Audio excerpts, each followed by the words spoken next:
Ya estamos de vuelta en El Informante, gracias por seguir con nosotros.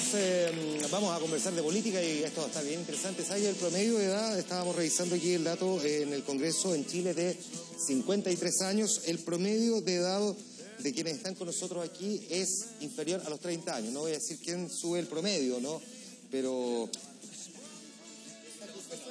quiero decir que Felipe Kast, gracias por estar allí. Felipe, es que hay gente que decía, no, pero ¿cómo Felipe? Era joven, pero si uno tuviera que elegirte meterte en el grupo de los jóvenes y los viejos te meten en el grupo de los jóvenes, de todas maneras. Ya estoy viejo, 36 años. 36, que tengo 40, ¿qué pasa? Carlos Caliola, muchas gracias por estar aquí, bienvenida. Giorgio Jackson también. Buenas noches. Jaime Belolio, bienvenido. Buenas noches, muchas gracias. Es interesante esto porque James Robinson en su presentación del libro ¿Por qué fracasan los países? Decía en una conferencia de prensa hoy día que el primer gabinete del presidente Sebastián Piñera tenía, no me quiero equivocar, el 86% de sus ministros había asistido a colegios particulares y que de ellos la mitad había ido a 4 colegios, o sea, 4 colegios distintos, los típicos 4 colegios. En el gabinete de Alessandri, el 81% colegios particulares y la mitad, 4 colegios también. Yo estaba revisando aquí los datos y resulta que ustedes, de los 4, 3 fueron a la misma universidad, la Católica, solo uno, en el caso de Carol, la Universidad de Concepción. Quiero saber nomás, como para entrar a conversar, si ustedes lo que van a aportar es diversidad, pero básicamente van a repetir lo mismo, pero son más jóvenes, que es repetir lo mismo que hemos venido viviendo en las últimas décadas. Parto contigo, Giorgio.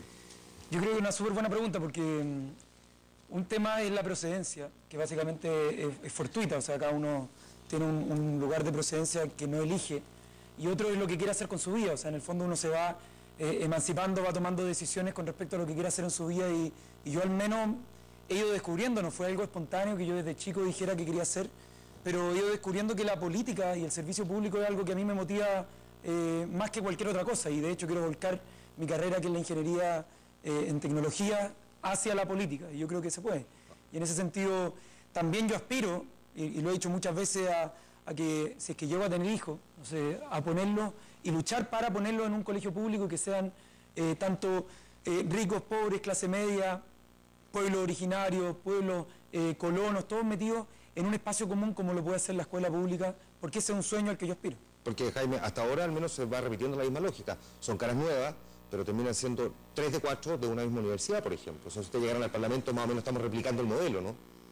Mira, pero claramente Giorgio y yo fuimos presidentes de la FEUC y no podríamos decir que somos iguales. Obviamente tenemos diferencias. Yo creo que lo que nos pasa hoy día es que la generación de nuestros abuelos vivió un Chile muy distinto al nuestro. De hecho, las desigualdades en la generación de mis abuelos, quienes nacieron entre 1900 y 1920, eran muy distintas. El promedio de educación en esa época era 4 años, 5 años máximo. Después la generación de mis padres, que nacieron en los años 50, fue distinta y también una generación marcada por lo que fue el 73 y todo lo que eso significa con los traumas políticos. Y yo creo que hoy día a nosotros nos toca un escenario que es completamente distinto. De partida, yo creo que parte de ser joven significa poder proyectar los problemas que vienen hacia adelante. Yo creo que no es posible que en Chile hoy día nosotros queramos ir hacia el progreso, ir hacia adelante, mirando por el espejo retrovisor. Tenemos que entender la historia, comprender la historia, interpretarla, pero no podemos quedarnos pegados allá, porque si no vamos a chocar de frente contra un muro y va a ser pérdida total. Y yo creo que esta generación sí, al menos, tenemos los espacios de debate. Estamos acostumbrados y no nos imaginamos un país sin democracia, y por lo tanto tenemos espacio para conversar, para ver nuestros puntos de diferencia y mirarnos hacia adelante. ¿Carol? Sí. Mira, yo creo que esto también es un reflejo de lo elitizada que está nuestra sociedad. O sea, no es culpa nuestra en el fondo. O sea, nosotros somos, los 4 somos parte de una élite que primero llegó a la universidad. No así muchos jóvenes que todavía no tienen la oportunidad de hacerlo. Por lo tanto, creo que no es, bueno, lo vuelvo a decir, no es culpa nuestra, sin embargo, yo creo que el cambio de la política viene desde otra perspectiva, no de donde venimos nosotros. En el fondo lo decía un poco Giorgio, tiene que ver con esta idea que se ha puesto sobre la mesa por parte de los movimientos sociales, que es empezar a cambiar las formas de hacer política. O sea, no importa de dónde se viene, sino que más bien hacia dónde se va. Exacto. Yo creo que, ¿y cómo se va? Yo creo que ahí, por lo menos, nosotros tenemos una coincidencia, lo decía Jaime recién, y que tiene que ver con que efectivamente nuestra generación ha logrado ser un poco más dialogante, comunicarse y empezar a mirar al futuro. O sea, nosotros estamos empezando a ponernos de acuerdo a pesar de tener diferencias hasta más profundas de lo que en el pasado otros tuvieron entre ellos, teniendo posiciones políticas distintas. Comparte eso, Felipe, porque además en el caso tuyo y en el de Giorgio se suelen citar además como ejemplos que son como de veredas contrarias, pero de la misma realidad en el fondo, que a ustedes que representan ideas distintas, sí vienen a renovar la política y les costaba aún más muchísimo entrar en este actual sistema, que además resulta que ahora pareciera todos quieren cambiar. No sé si quieren, pero anuncian que lo van a cambiar. Yo creo que hay dos problemas que explican un poco el fenómeno que tú acabas de describir. Primero es, nosotros como país en los últimos 30 años hemos avanzado mucho en poder generar más empleo, en reducir la pobreza, de alguna manera la inversión ha generado muchas externalidades positivas, pero nos hemos quedado al debe desde la política social, que es la encargada de generar justicia, con buenas políticas públicas, desde poder tener una educación de calidad que genere movilidad social, hemos estado al debe y eso ha hecho que desgraciadamente la generación de justicia, de movilidad social, de oportunidades o la redistribución de oportunidades nos hemos quedado completamente cortos y por lo tanto se vuelven a replicar muchas veces los privilegios que se heredan en vez de ganarse con el propio mérito. Es un primer fenómeno que hay que atacar con fuerza desde las políticas sociales. Con políticas sociales de frentón que la verdad es que yo creo que hasta el momento han estado un poco con cambios incrementales, no con cambios estructurales de las políticas sociales para que tú efectivamente des, por ejemplo, en el caso de la educación, que yo ahí probablemente tenemos discrepancia en la ruta, porque yo sí creo que aquí la gran gracia es que tú puedas hacer que un niño que nace en un campamento, un niño que nace en Lota o en Coronel, tenga el privilegio de educarse con los mismos recursos que tenga cualquier otro. No necesariamente que esté obligado a quedarse en la educación pública de mala calidad que tenemos hoy día, sino que tenga libertad de poder desplegar sus opciones donde quiera. Y el segundo fenómeno que creo que ha hecho que estos privilegios o que la política sea un poquito un club de los mismos, es que la política ha tenido poco emprendimiento, ha tenido poca apertura. Y por eso creo que es necesario que se valore el que cuando hay nuevas generaciones que quieren articularse, que quieren hacer proyectos políticos de largo plazo, con un centro de estudios como Horizontal, que es lo que estamos haciendo en Evolución Política, que es tratar de tener candidatos desde Aysén hasta Recoleta, Independencia, que está ahí compitiendo Eduardo Cuevas con Carol, creo que es relevante porque eso permite que se vayan renovando los cuadros, sobre todo con una meritocracia no solamente de los ingresos, sino que también desde las regiones. Las regiones se sienten muy marginadas, lo vimos recién en el panel anterior con la Araucanía. Es un esfuerzo que cuesta, y cuesta si uno toma el ejemplo de la cantidad de parlamentarios, 66% de diputados que históricamente se están reeligiendo, por ejemplo, y además con el sistema tal cual como está, donde prácticamente hoy día todos los sectores reconocen que hace imposible el ingreso de nuevos actores, por lo tanto, esto puede sonar muy bien, pero no necesariamente puede ser la realidad, es decir, que ustedes pueden llegar a ingresar para hacer desde dentro esos cambios. Parto contigo, Jaime, después voy contigo, Giorgio. Mira, yo creo que no hay forma de hacer cambios sin pisar callo, sin pisar huevo. Aquellos que quieren hacer cambios sin que pase nada, no ocurre. Obviamente, algunos lo hicimos con Carol a través de los partidos, a través de la institucional de los partidos. Y yo también recojo muy favorablemente lo que, por ejemplo, está haciendo Giorgio, que es crear su propio movimiento, y lo mismo que está haciendo Felipe. Esos emprendimientos políticos yo creo que hacen bien, renuevan, traen gente que no se sentía identificada con los partidos actuales, y eso está muy bien. Yo creo que eminentemente la política, además de ser la búsqueda del bien común, implica proyectos colectivos. No puede ser de llaneros solitarios que van así perdidos por algún lugar y que de repente les cae la luz y que ellos saben qué es lo que hay que hacer, sino que obviamente en los defectos de cada uno se puede complementar con otras personas que te ayudan a no creerte el cuento, te ayudan a estar cerca. Yo creo que la política piramidal ya pasó de moda. Parece paradójico que las marchas que ocurrieron en el año 2011 hayan partido en Egipto, porque precisamente la forma piramidal de la democracia es la que se acabó.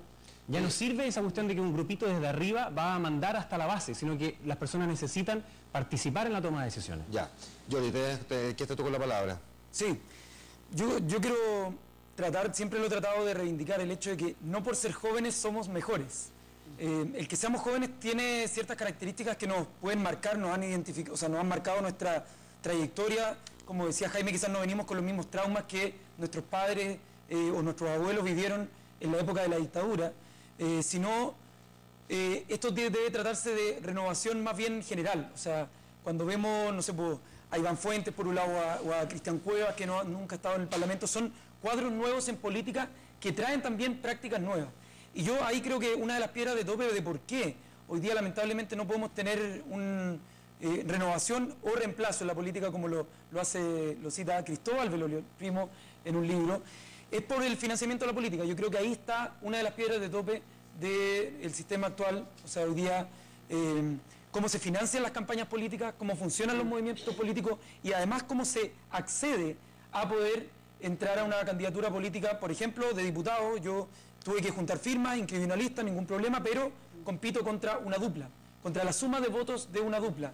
Y a eso le sumamos, por ejemplo, que van a haber elecciones de core y que a 3 semanas de la inscripción no hay un reglamento, no hay nada. Entonces, ¿quiénes se van a poder inscribir? Solamente los partidos políticos.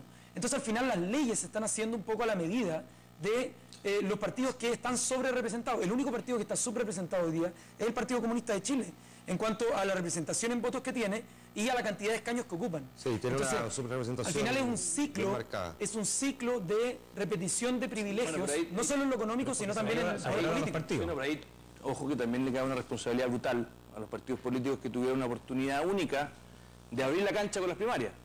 En nuestro caso no fue bien. Sí. En el caso de Revolución Democrática no le fue bien, que al final de hecho tuvo una consecuencia dramática, que tuvieron que concentrarse en un solo candidato que eres tú en vez de tener 3 candidatos. Ya, pero creo que aquí el mea culpa de los partidos políticos y el liderazgo también, creo que tienen que ejercer los distintos, tienen que hacerlo, porque al final no se va a aspirar a la renovación si cuando hace una ley de primaria que la aprueban todos, disculpa, no se ocupa. Esa es la forma más fácil de tapar un sistema electoral que es el principal problema y el principal escollo que tiene nuestra democracia y la principal razón que tenemos hoy día de por qué hay diputados que llevan 20 años en el Congreso. O sea, desde que tenemos democracia hay diputados que van a la séptima reelección. Claro, o sea, hay senadores que si son reelectos en esta elección van a cumplir 32 años en el Congreso. Yo no sé si eso le hace bien a nuestra democracia. Entonces, yo creo que ahí yo quiero decir una cosa. Me parece que el principal problema que nosotros tenemos hoy día para trancar la renovación, el reemplazo y todos estos conceptos que hoy día están más o menos de moda, y que me parece bien, o sea, yo creo que, y en eso coincido con Giorgio cuando él dice, el problema no pasa por ser más jóvenes o ser más viejos, sino que el problema pasa por la renovación de las ideas. O sea, tenemos un Congreso Nacional que ha estado un Congreso conservador, un Congreso hermético, que no se ha abierto a la ciudadanía y que además se siente seguro. O sea, los diputados salen electos, la gente, lo que más me dice en la calle, nosotros estamos aburridos los políticos que aparecen cada 4 años a pedir el voto y que no los vemos más. Claro, ¿y para qué los van a ver más si finalmente tienen el cupo asegurado en la próxima reelección? Entonces, ese es el problema del binominal. Lo que pasa es que es interesante lo que están diciendo, ya vamos a tratar de buscar la diferencia, ¿no? Porque esto como están todos iguales, pero a partir de lo que tú mismo dices, Carol, la derecha defendió el binominal. A partir de lo que tú mismo dices, sin embargo, más de alguien en estos momentos puede estar comentando o puede estar diciendo en su casa, ok, la renovación de las ideas, pero ¿cuál es la renovación de la idea del Partido Comunista? Esa es una pregunta que legítimamente la gente se puede estar haciendo. Sí, mira, el Partido Comunista tiene 100 años y desde que nosotros, yo por lo menos desde que recuerdo, desde la recuperación de esta pseudo-democracia, el Partido Comunista ha planteado la educación gratuita, por ejemplo. Ha planteado la necesidad de cambiar el sistema electoral que heredamos de la dictadura, cambiar la Constitución, que es una necesidad urgente. Entonces, pero sin embargo esas ideas no han estado presentes en el Congreso Nacional. O sea, los mismos que se comprometieron a generar un cambio profundo desde la transición de la dictadura a esta pseudo-democracia, no lo han hecho. O sea, se firmó la Constitución pinochetista, se le hicieron un par de maquillajes, pero sin embargo la esencia de esta sigue siendo la misma. Siguen habiendo quórum calificado, la educación sigue sin ser un derecho constitucional garantizado por el Estado. O sea, finalmente nosotros hoy día tenemos falencias profundas que no han sido transformadas durante los últimos 20 años y el Partido Comunista ha sido muy consecuente en mantener esas posiciones. Entonces, yo creo que acá no se trata de decir que si el partido tal o cual ha renovado su idea, sino que más bien cuáles son las ideas de transformación a las que el país aspira. Perfecto. Y esas ideas de transformación se han puesto sobre la mesa desde los movimientos sociales y por lo menos el Partido Comunista ha tenido coherencia con ellos. ¿No tiene algún punto ahí, Carol Belolio? O sea, completamente, yo creo que muchas, de hecho. Carol decía que la Constitución no se ha modificado 224 veces, no hay ningún artículo de la Constitución que no se haya modificado del año 90 a la fecha, y de hecho está firmada por Ricardo Lago. Entonces, es decir, si una nueva Constitución es la que tenemos actual. Lo que podemos modificarla más. Maquillaje. Está bien, pueden ser maquillaje. Pero una modificación profunda y estructural. Pero obviamente se han hecho modificaciones. Después hay otro mito que te dice, mira, aquí el sistema binominal es el que hace que es como la torre de Mordor, digamos, la suma de todos los males, lo cambiamos y entonces vamos a vivir en un paraíso. Y obviamente eso no ocurre porque además en Chile tenemos otros sistemas de elección. Tenemos sistemas como la elección municipal, que es proporcional por un lado y el otro es uninominal, y también los comunistas sacan el mismo 5%. Entonces tampoco vengamos a sobre representar lo que significa el Partido Comunista.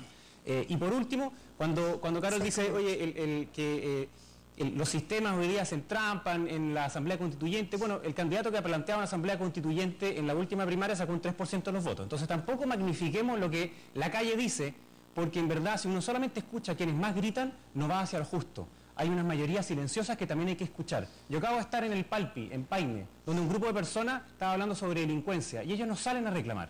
Ellos realmente lo que sienten es que a veces es el mundo al revés, que la gente buena tiene que quedarse encerrada en sus casas mientras los delincuentes están en la calle. Ahora, y eso no aparece en la calle. ¿Tú criticas a la gente que sale a reclamar o sea, te parece que...? No, me parece muy legítimo y está muy bien. Yo creo que es parte de una democracia sana. ¿Los delincuentes salen a reclamar?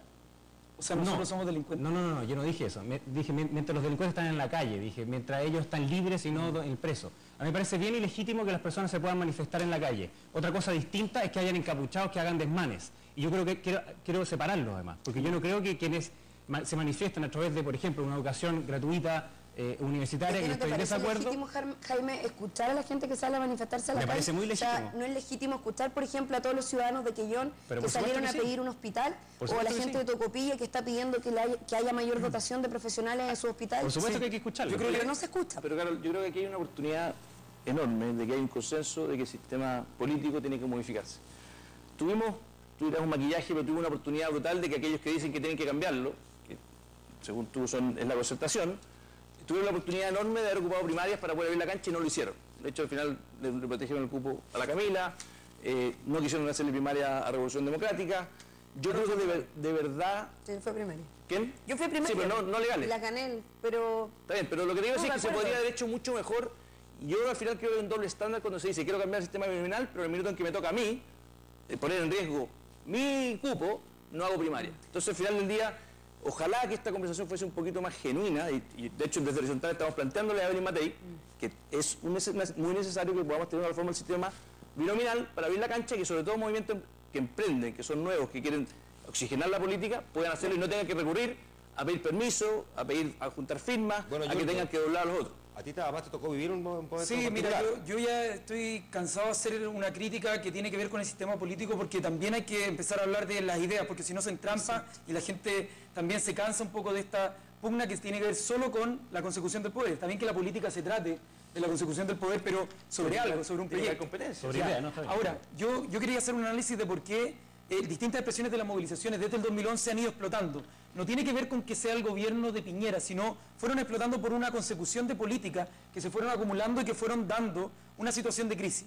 Eso fue no solo en lo ambiental, sino también en lo educacional, en las minorías sexuales, en múltiples temas, en la regionalización. Entonces, este sistema está haciendo agua y muchas veces nosotros tenemos que pensar, y nuestra tarea creo como nueva generación, si es que en algo podemos aportar, es pensar 20, 30 años plazo. Y en esos 20 o 30 años plazo, por cierto, que a nosotros nos gustaría al menos pensar en un nuevo pacto democrático para nuestro país, porque a mí por lo menos no me interpreta una elección fraudulenta que hubo en el año 80 para una constitución, que pone trampas para las modificaciones. Podemos cambiar 20 veces un nombre cambiándolo de lugar las letras y sigue siendo lo mismo. Así que me da lo mismo si es que siguen 500 modificaciones más si no se cambia el núcleo, que no altera las condiciones de poder en Chile. Pero pasemos al diagnóstico, déjame con la propuesta, que nos quedamos en que en el fondo el origen es ilegítimo, que lo comparto completamente. Si no pasamos a las propuestas, es decir, mira, aquí es lo que queremos hacer para mejorar y hacer de este sistema un sistema más justo, más competitivo, porque nos quedamos en la crítica misma. O sea, estáis contradiciéndote con en esa crítica, y aquí es que me tomo la introducción porque necesito que esto se entienda. Ha habido un éxito, creo yo, por parte de cómo fue planteado el modelo de la despolitización.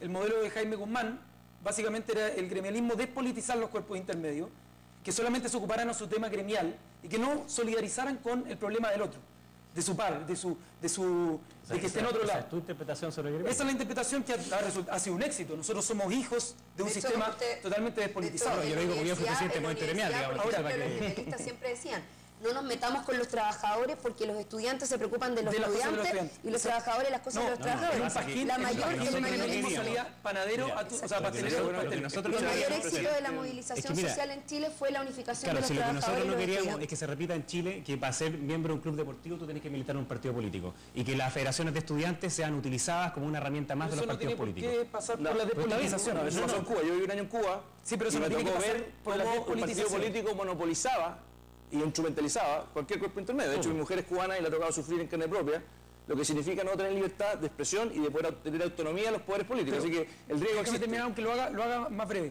porque me está extendiendo mucho.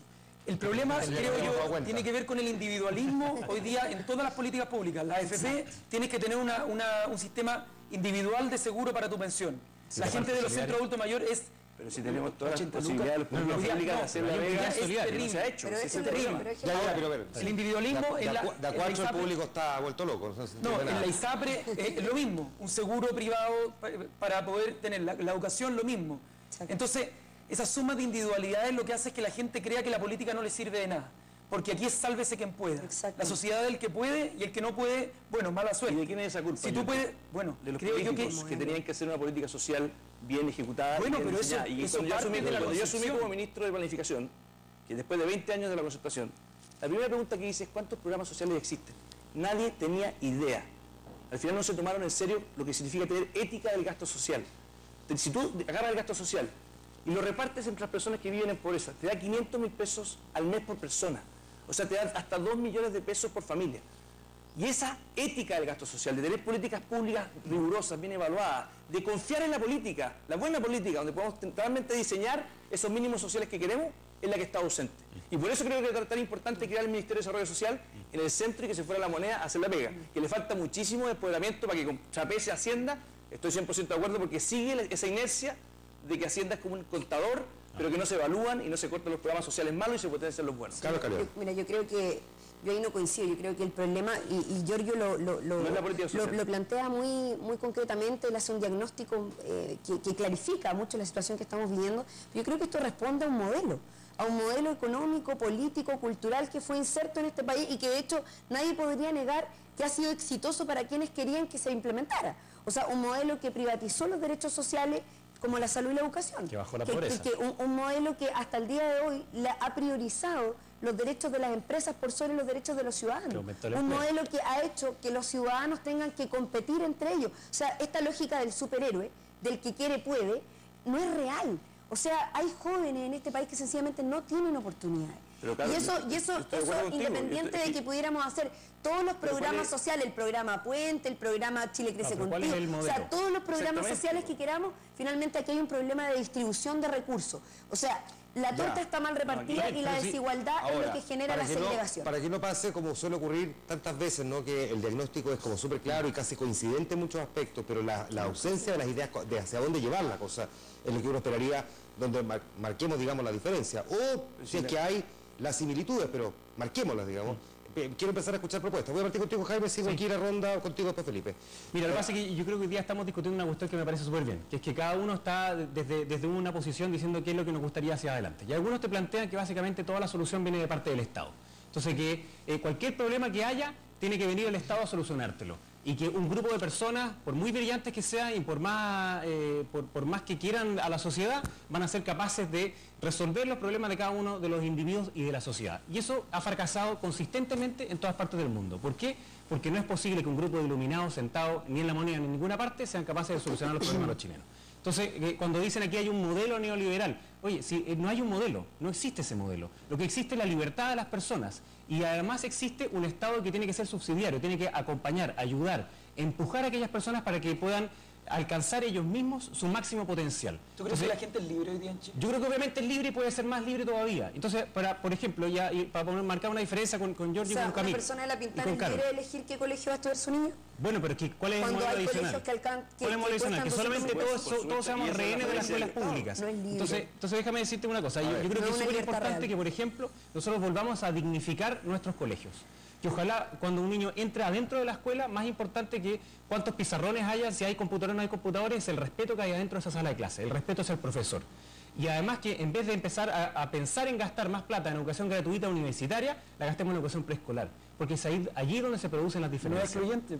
No, es excluyente hoy día, porque a menos de que la plata salga de los árboles, tú tienes que poner algo. A menos que hagamos una reforma tributaria. Hoy día el 1%... Aún así los recursos son finitos, los recursos se acaban, incluso con esa reforma tributaria. Pero hoy día el 1% de la población se lleva el 30% de los ingresos en Chile. Tenemos también que el Estado de Chile es bastante pequeño comparado con los países que nos queremos parecer, como la OECD. En el momento que estaban en su mismo tamaño, sacando la previsión y la salud, porque acá se hace de manera distinta, tenían 6 puntos porcentuales del PIB más de carga fiscal. O sea, el Estado era 6 puntos del PIB más grande de lo que es en Chile. Por lo tanto, ni con una reforma tributaria de un 3%, o sea, que es lo que está planteando Bachelet, que es como la propuesta ultraizquierdista que supuestamente dicen desde la derecha, todavía ni siquiera nos acercamos a la mitad de la brecha que nos separa con los países desarrollados. Con consecuencias. No, yo creo que ojalá fuese tan simple. El problema es simplemente aumentar los impuestos y aumentar el gasto y que con eso se solucionen los problemas. Es mucho más complejo aumentar el gasto en educación 6 veces y la verdad que no ha tenido los efectos que esperábamos. El gran problema de la propuesta de la candidata Bachelet es que se te tiraron los titulares hace 3 meses y todavía no hay nada escrito, o sea, no hay propuesta. Se dice que se van a aumentar los impuestos en más de 5.000 millones y no tenemos propuesta. Ahora, yo discrepo ahí en algo o matiz con lo que decía Jaime, de que yo creo que tenemos un modelo económico, que todos lo conocemos, y que ha hecho una pega muy importante en los últimos 30 años, ha permitido reducir la pobreza, la inversión, el empleo, lo que ya dije, ha tenido muchas falencias por culpa yo creo del Estado, porque hay ciertos mercados que para que funcionen mejor necesitan regulación, funcionan mejor, con mejor simetría, con mayor información, y el Estado, por quedarse un poquito con ese complejo que tiene a veces, que lo ha tenido la concertación, también creo que no han estado a la altura para que los mercados funcionen más libres, pero hay un modelo de desarrollo social en el cual no nos hemos puesto de acuerdo, en el cual la política social tiene un rol que cumplir fundamental, y que justamente llevar esa libertad, la libertad se defiende sola cuando le llega a todos. Y por eso decía que en el fondo cuando tenés un niño, una mamá, de cualquier lugar que puede elegir que el talento de su hijo se despliegue con toda fuerza, esa labor es del Estado, y el problema que tenemos es que no se soluciona solamente con más impuestos, porque la gestión del Estado hoy día es tan precaria que tenemos un Sename como el que tenemos, la gestión que tenemos hoy día del Estado es tan precaria que tenemos colegios públicos donde la gente arranca los colegios públicos, tenemos estatuto docente que ha hecho que muchas veces los gestores o los que manejan los colegios no puedan optimizar o mejorar la calidad de la educación de los hijos. Entonces, es muy importante los colegios particulares subvencionados. Es muy importante no matar la libertad de elegir de los papás. ¿Tienen estatuto docente? Y no obsesionarse por algo que eligen los papás, con que la educación sea solo pública. Lo hacen mejor. Claro. Pero por lo mismo, si es que tú le das los recursos, yo creo que ahí hay puedes que los papás puedan finalmente ejercer esa potestad. Ahí hay una mentira. O sea, no es real que hay niños que pueden elegir o familias que pueden elegir los colegios. Porque o sea, un niño que vive en La Pintana, que su papá vive con el salario mínimo, no puede elegir el nido de águila. O puede pagar la cuota mensual del nido. No lo puede hacer. Entonces, ¿dónde está la verdadera libertad de elección? Mira, yo creo que hay un tema que tiene que ver con demonizar el rol del Estado.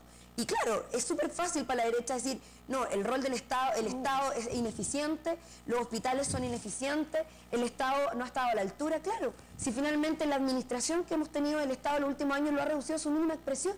El Estado hoy día no tiene potestad de nada. O sea, en este minuto, si todos los hospitales, en este momento, los hospitales públicos, ¿qué hacen? Externalizar sus servicios. En vez de buscar mecanismos para poder comprar mecanismos, ¿cierto? Y tener los tratamientos propios dentro del hospital, lo que hacen es pagarle a una clínica para que el tratamiento de esa determinada persona lo haga en una clínica, lo que tiene costos mayores. Por ejemplo, estamos planteando de que externalizar los servicios, de que pagarle a los privados nos va a garantizar calidad. Un segundo, porque tengo que hacer la pausa comercial. Felipe, el rol del Estado aquí es clave respecto a lo que está planteando. Tengo que hacer la pausa de 2 años, los tiempos de la televisión, los tiempos de la televisión. O sea, gente quiere discusión, quiere intercambio de ideas, donde los protagonistas sean los que participen. Bueno, allí hemos tenido harto debate, yo lo he dejado además prácticamente por completo. Hay un par de cosas que han planteado que los voy a recoger y los voy a preguntar a la vuelta de la pausa, que es bien breve. Vamos a la pausa y volvemos aquí al Informante por TVN y el canal 24 horas. Nunca había preguntado menos. Ya estamos de vuelta en el Informante TVN, TV Chile, el canal 24 horas y también nuestro portal de noticias 24horas.cl. La parte final, la recta final de esta conversación, voy a aprovechar de preguntarles, voy a partir contigo, Giorgio. ¿En qué piensas poner énfasis si tú llegas al Parlamento? ¿Por qué te la jugarías? ¿Cuál sería tu sello, tu apuesta?